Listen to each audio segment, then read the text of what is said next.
The season 2 premiere of My Adventure with Superman just dropped. Let's go ahead and break down these 2 episodes we got. Right off the bat, episode 1 opens up with Clark having a vision of a Kryptonian ship crashing into Earth. In this vision, Clark sees his father, Jor-El, standing in a frozen tundra, primarily in the Antarctic. After this, we see Clark wake up and go to work at the Daily Planet, in which we get a scene where Lois proposes a story to Perry about something her astronaut friend, Hank, told her about. This to me felt obvious. Hank Henshaw is honestly one of my favorite Superman villains. If you guys don't know who he is, he's Cyborg Superman, an astronaut that Superman fails to save in the comics. I think he's one of the most interesting and cool Superman villains there are. So I'm very excited to see that he's being introduced. And honestly, after these 2 episodes, I can kind of see how we might see him become Cyborg Superman. When the trio gets to Star Labs, Jimmy gives a pep talk to a character named Alex before Clark, Lois, and Jimmy meet Hank Henshaw. Now, this Alex character is very obviously Lex Luthor. We saw him last season working with the guy who eventually becomes Parasite. And this conversation that Jimmy gives to Lex obviously seems very wholesome in intent, but we know that Lex in his twisted mind is going to turn this to become his motivation to become a villain. Now, when our trio finally makes it to Hank, Hank tells the trio about the spaceship that he saw, and Clark tells Lois and Jimmy about his vision of a Kryptonian ship in the Antarctic. And after that, the 3 of them just spontaneously go to the Antarctic. Because they just got bred like that. Apparently Jimmy got it like that. I don't know. While the 3 of them are looking for the Kryptonian ship in the Antarctic, Clark stumbles upon his dad and finally has his first conversation. I honestly thought that this scene was great right here. When season 2 of the show was originally dropping, I was honestly a little bit concerned at how it would portray Jor-El because of his incredibly unique and just different design. But this episode gave me comfort in knowing that Jor-El is just the Jor-El that he's supposed to be. He's the cool hologram scientist dad. That's exactly who he's supposed to be. And since this is Clark's first time actually being able to talk to his father, obviously he's bombarding him with questions, trying to understand where he comes from. And this is where we get a scene of Jor-El showing Clark what happened to him on Krypton. And while Jor-El is explaining how him and Lara sent Clark to Earth at Krypton's destruction, Jor-El also tells Clark about Kara, his cousin, that also survived Krypton's destruction. Now, I want to say some things about this. I love this show, and these 2 episodes that dropped tonight were absolutely amazing for sure. I definitely feel like it is way too early to be doing Supergirl, way too early. But you know what? Like I've been saying, bro, this show is great. So I'm just going to trust. I'm going to trust that they're going to do it good. I'm not even going to be worried about it. I think it's too early, but you know what? I trust that they're going to do it good, and I'm actually very glad that Supergirl was not in these 2 episodes because that definitely would have been too soon. After Jor-El tells Clark about Krypton and Kara, they go off together to save Lois and Jimmy. When Clark catches up to the 2, he ends up having to fight a superpowered soldier from Task Force X, and when the 2 of them fall into another room, Clark and the soldier both get kryptonite poisoning.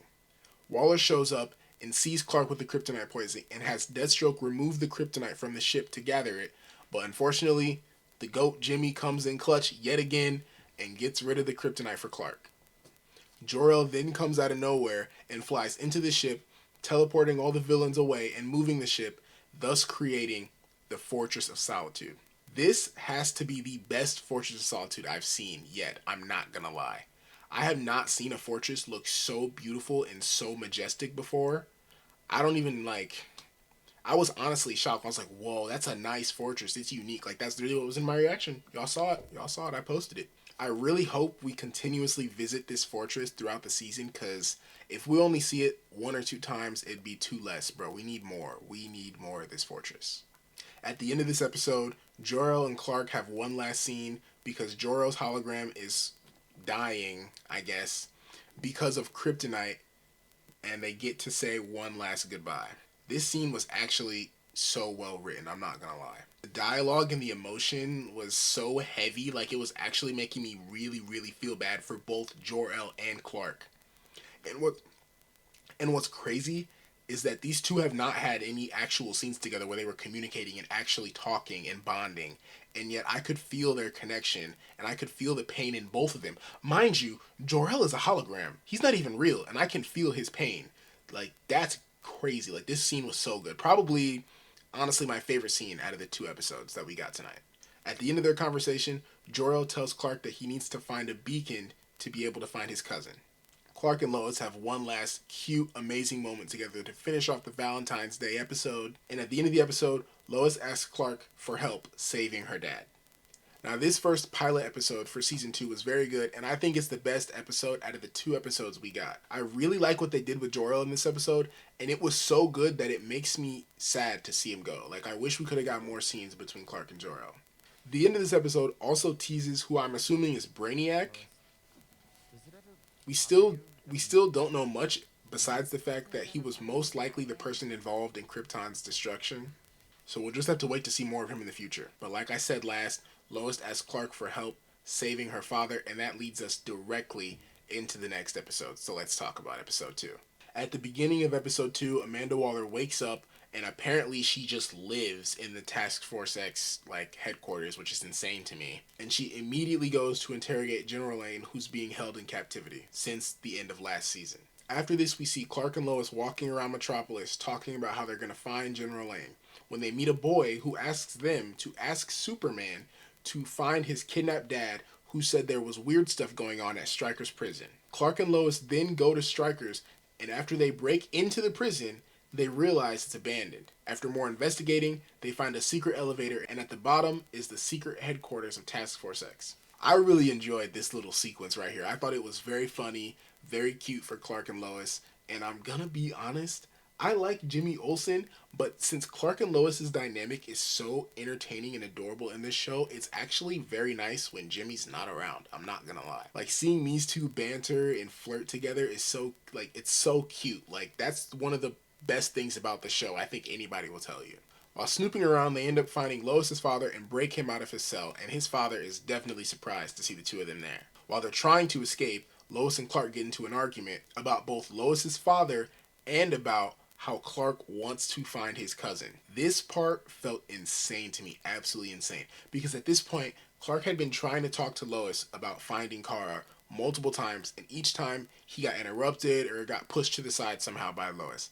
And this was starting to get on my nerves at this point, because Clark is saying, hey, there's family left. I have family that I need to find. And Lois is like, I don't know about that. I don't know, another Kryptonian? She's like, I'm not liking what you're implying here, Lois. I'm not liking it. But after that argument, the three of them get ambushed by Atomic Skull. And while they're running away, they stumble into a courtyard full of people that Amanda Waller was experimenting on with Kryptonian technology.